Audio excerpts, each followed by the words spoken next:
এতকাল পরে বিদেশ করে কান্না করে তো জমা করতে পারো নাই। আমরা তো ছোটবেলায় ভালো ছিলাম ভাই। প্রত্যেকটা প্রবাসী এক একটা টাকার মেশিন। এই শোনো, কালকে আমার ছোট ভাই 10 বছর পর বিদেশ থেকে আসতেছে।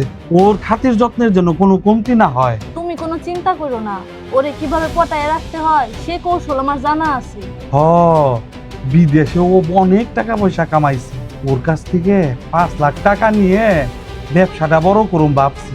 5 লাখ চাইবা কে? 10 লাখ চাইবা? তুমি ওর বড় ভাই না, তুমি চাইলে কেউ মানা করবো? আহারে আমার দেবরটা একবারে শুকাই গেছে। দাও ভাই, দাও ব্যাগটা আমার কাছে দাও। না ভাই, আরে ভাই দাও দাও দাও। আমি নিতেছি। আরে বিদেশে এতদিন তুমি খুব কষ্ট করছো, এখন তুমি খাইবে আর আরাম করবে। আসো।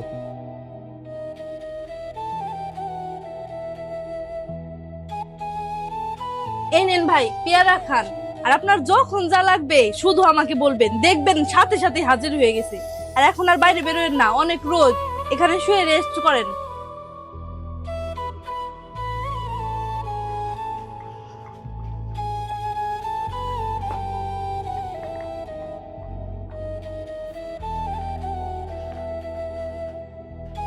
আসি আসি বলে জোসনা বন্ধু।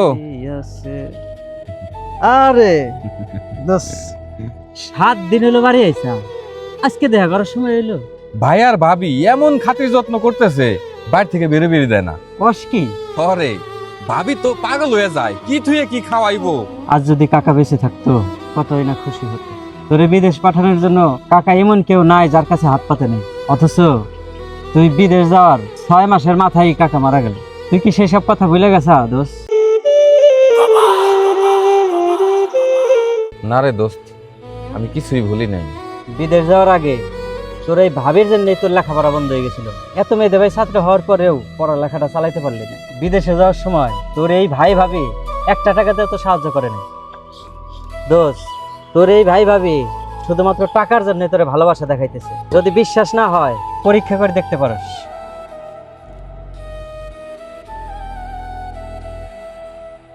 রাতে কি খাবা বলো? খাসির মাংস, ইলিশ মাছ ভাজি, নাকি হাঁসের মাংস দিয়ে চিতাই পিঠা? কি ব্যাপার, কি কথা হচ্ছে? আচ্ছা তোমরা বসো, আমি রান্না বসাই দিই। ভাই, তোর একটা কথা বলতে চাইছিলাম, কিভাবে যে বলি। কি কথা বলো। তুই তো জানোসই গঞ্জে ছোট মোটো আমি একটা ব্যবসা করি।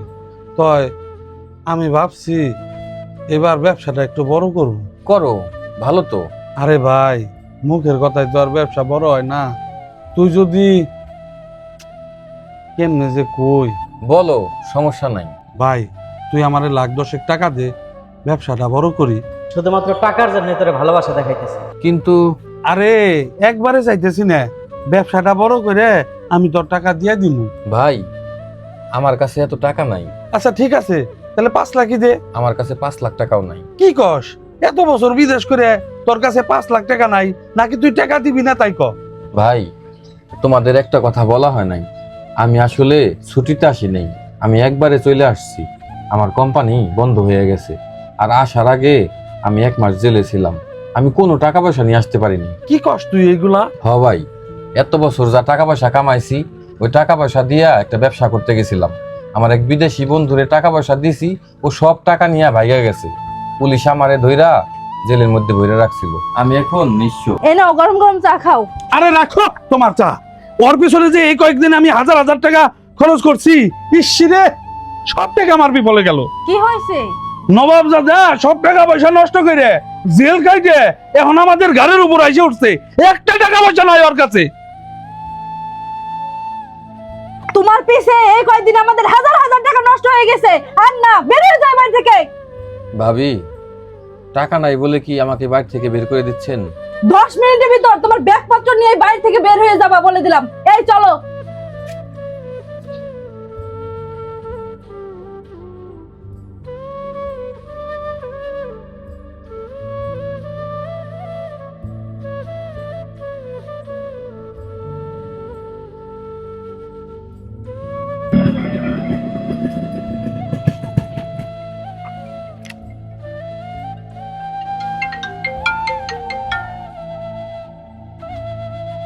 হ্যাঁ বন্ধু বল। আমাদের বাড়িতে একটু তাড়াতাড়ি চলে আয় তো। আচ্ছা ঠিক আছে, আসতেছি।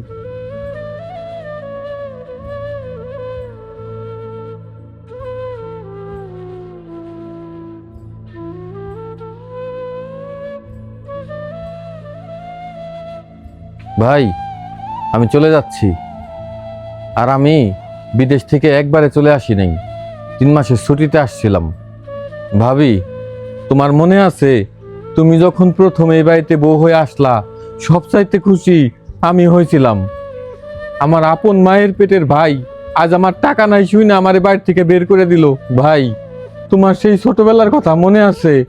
ছোটবেলায় যখন আমরা 2 ভাই যাত্রা দেখতে যাইতাম, আমি অনেক ছোট ছিলাম, চারদিকে এত মানুষ, আমি যাত্রা দেখতে পারতাম না। তুমি আমারে কান্দে করে 4 ঘন্টা দাঁড়াইছিলা। তুমি কি আমার সেই ভাই বলো? আমারে ছোটবেলায় মেম্বরের পোলা একবার মারছিল, তুমি মেম্বরের বাড়িতে যাইয়ে মেম্বরের সাথে কাইজা করছিলা।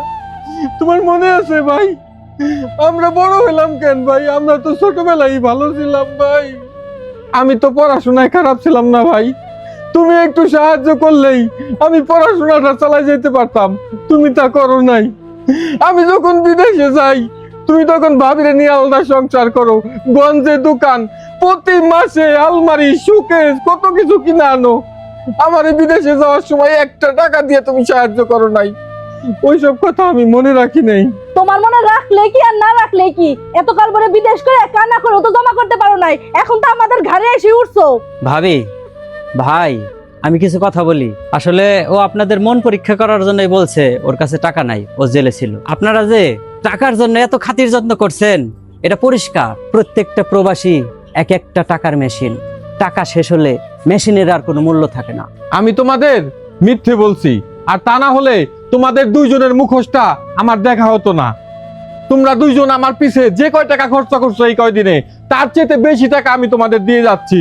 আমি চলে যাচ্ছি সুদূর প্রবাসে, বাকি জীবনটা আমি সেইখানেই কাটিয়ে দেব।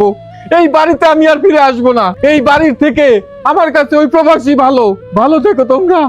জানি সবার কাছে আমার চেয়ে টাকার বেশি দাম, শুধু সূর্য জানে প্রতি টাকায় ঝরায় কত ঘাম।